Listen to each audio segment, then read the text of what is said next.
Hello, everybody. Welcome back to Blue Collar Cards. For those of you that have been following along, I talked about completing the 1965 top set. I'm down to needing just one card, that being Richie Allen, Dick Allen. I'll get that card soon enough, I'm sure. I wanted to talk today about why I collect baseball cards. It's connection. My dad was a sports fan, and so I became a sports fan.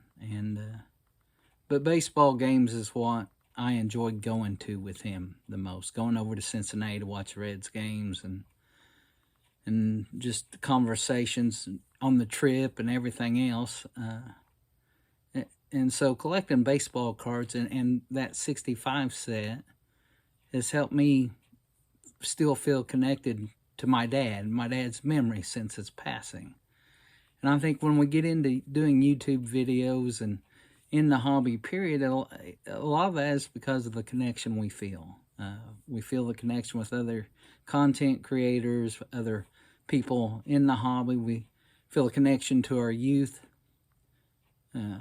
collecting the players we watched as we were young, collecting the players we could remember hearing our parents and grandparents talking about, and it just helps us feel connected to ourselves and to our past. And so I want to talk about three players born in Indiana and the connections they have, and which is part of the reason, to me, they're fun to collect. So I'll get this turned around and we'll talk about these three players. So the first player I want to talk about today and his connections is Aloysius Frank Boehme, better known as Ollie. That is his 1934 batter up card, playing for St. Louis Browns. All right, so Aloysius, Ollie, was born September 12th, 1907 in South Bend, Indiana. Made his pro debut April 24th, 1934. He played for the St. Louis Browns from 1934 through 1936. Played for the Chicago White Sox in 1939. Played in a total of 316 Major League games with a batting average of .214. Now, Ollie, he joined the St. Paul Saints of the American Association for the 1938 season. And he led the team with 25 home runs, 114 RBIs, and a .326 batting average. In the MVP balloting, Ollie tied for top honors with Milwaukee pitcher Whit Wyatt. Third in MVP voting that year was a 19-year-old Minneapolis outfielder and future Hall of Famer Ted Williams. In 1939, Ollie was back in the big leagues as a platoon second baseman for the White Sox. He returned to the minors for good in 1940 and left baseball after the 1943 season. He would go back to South Bend, Indiana, where he worked for Studebaker and later worked as a security guard at the University of Notre Dame. Ollie was a good bowler and was part of a state championship team in 1954, and he finished 10th in a national tournament in 1956. Now, Ollie's unusual connection is with these individuals, if I can call them that. That's Charlie Brown of the Peanuts cartoons. He's more deeply connected with Snoopy of the Peanuts cartoon strip.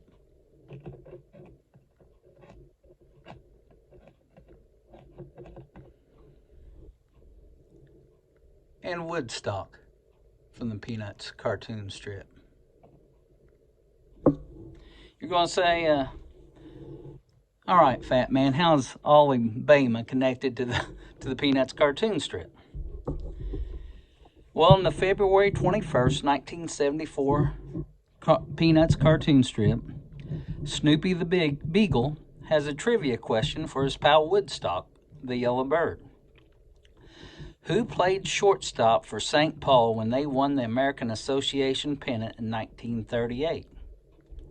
And in the last panel, Woodstock grins smugly while a dejected Snoopy ponders, how'd he ever hear of Ollie Bama?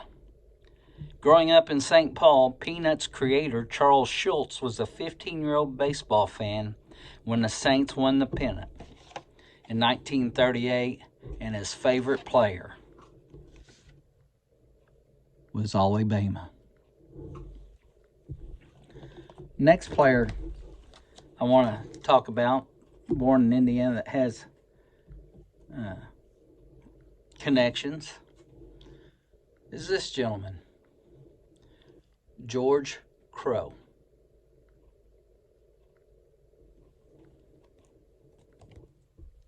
That's his 1959 Topps. George was born March 22nd, 1921 in Whiteland, Indiana. He was discharged from the U.S. Army in 1946. And after being discharged from the Army, he tried out for the Los Angeles Red Devils, a touring basketball team, and made the squad. He played forward opposite of Jackie Robinson, who had just finished his first year in Montreal Brooklyn's minor league team. He played for the Black Yankees in the Negro Baseball Leagues until it ended and was signed by the Boston Braves. George played baseball year-round on barnstorming teams and in Puerto Rico. George was traded to the Reds in spring of 1956. He was selected as an All-Star in 1958 as a reserve. George was traded to the St. Louis Cardinals, who you see him outfitted here for, late in 58, and in 1959 and 60 was primarily a pinch hitter. After his playing career ended, George was a scout and spring training coach for the Cardinals for 2 seasons. In 1971, though, George moved to a cabin in the foothills of New York's Catskill Mountains that he called the Jackass Inn. It was 7 miles from the nearest paved road, had no heat, no electricity, no running water, and no telephone. He stayed in contact with his family and anyone else willing to make the trip up to the cabin. He would live there for 30 years. He passed away on January 18th, 2011 in Rancho Cordova, California. All right, and so the obvious connection would be to Jackie Robinson. Well, that's one obvious connection. But the player I want to talk about that he is connected to is this man, Oscar Robertson. All right. Oscar was born in Tennessee. Shout out to Tony, Southern baseball collector. But he regained his common sense and his family moved to Indiana when he was 18 months old.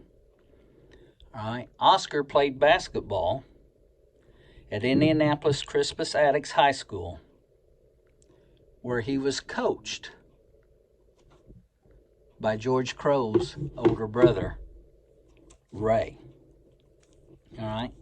When Oscar was a sophomore, his team was defeated in the 1954 high school semi-state by none other than Bobby Plump and Milan High School. Now, Milan High School was the smallest high school to ever win a state championship in Indiana before class basketball. All right.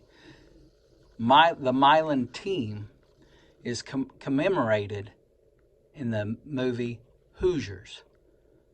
The team Hickory and Hoosiers is representing Milan, and they beat Oscar Robertson and George Crow's brother Ray, who was coach at Crispus Attucks, in the semi-state level of the high school tournament.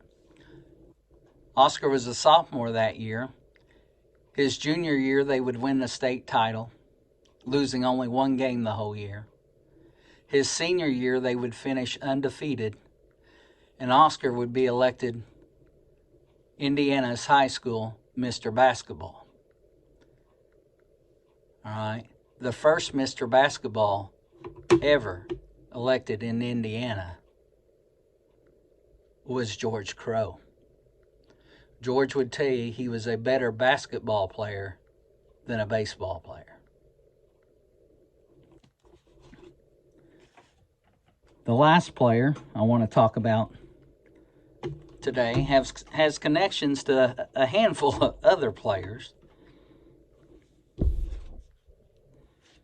That would be none other than Lewis Everett Scott.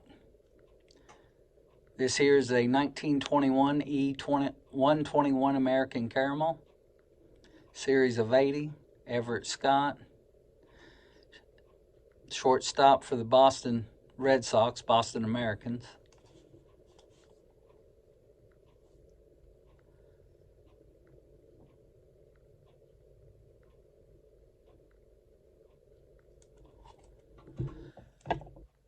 I also have a 1926 W512 Everett Scott when he played for the Yankees. That's a hand-cut strip card.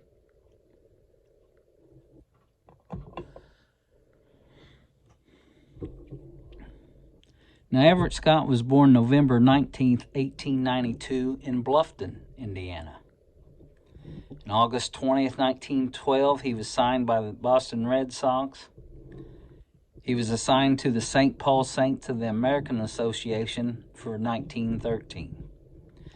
January 1914, Scott would sign again with the Red Sox for $2,500, despite having been offered $4,000 by the Federal League's Indianapolis team. Everett Scott was traded to the Yankees for the start of the 1922 season. He would serve as a captain of the Yankees from 1922-1923 until he left the team in 1925. Now, Everett Scott was a great bowler. He would bowl 51 perfect games in his lifetime. All right. Now, Scott has a connection to this guy. This is Babe Dahlgren. This is a 1939 play ball card of Babe Dahlgren. There's the back. He also has a connection. So right now his connection with Babe isn't obvious. This might help bring it into focus for you. Everett Scott also has a connection to this player. This is Cal Ripken Jr. Now I think you know where we're going with this connection.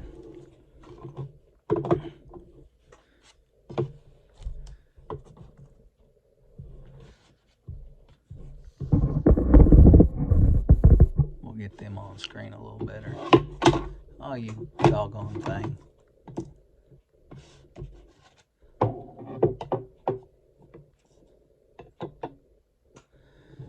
There we go. All right. Everett Scott held the consecutive game streak